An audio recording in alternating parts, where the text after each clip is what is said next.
belleza de gota. Se van a callar, van a escuchar y van a mirar. Hendupa y Natadeo. Hendupa. Ahí. Tadeo. Bae henyan debe ko apetemia poname. Emoni eko ani naya pisa kamba shaba. Oye moyo apu umitai ubeba. Nos dice que tenemos que leer y escuchar cómo es que suenan esas letras que están en negrita. Coape paeje y por beba. Va ella y pupe a ipu tiwa ñane tirupi. Ubu pebate ko ko putiwa nahani. Tabarandu nahani. Pora owereko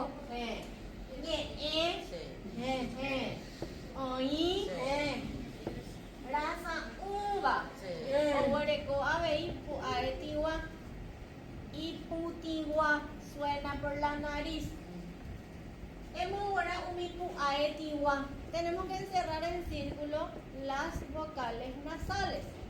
Ya por anduta peme o pepe mongorata. Pega pico tiwa. Nahani. O. Pero pues ya llamamos volata. Vamos a encerrar en círculo.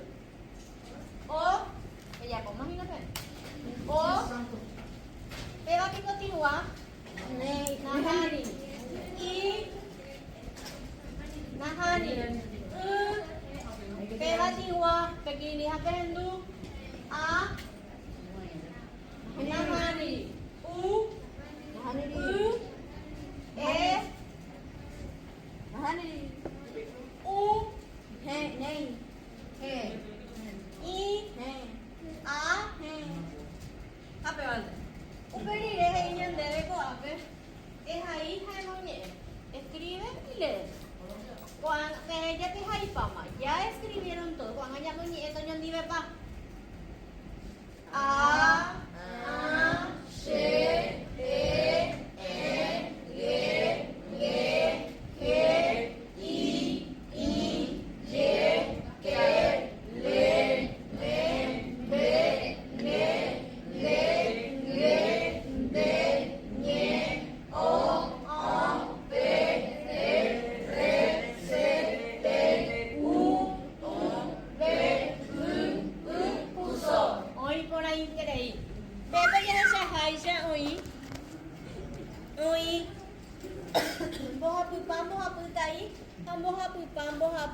Pu. 33 letras y 33 sonidos.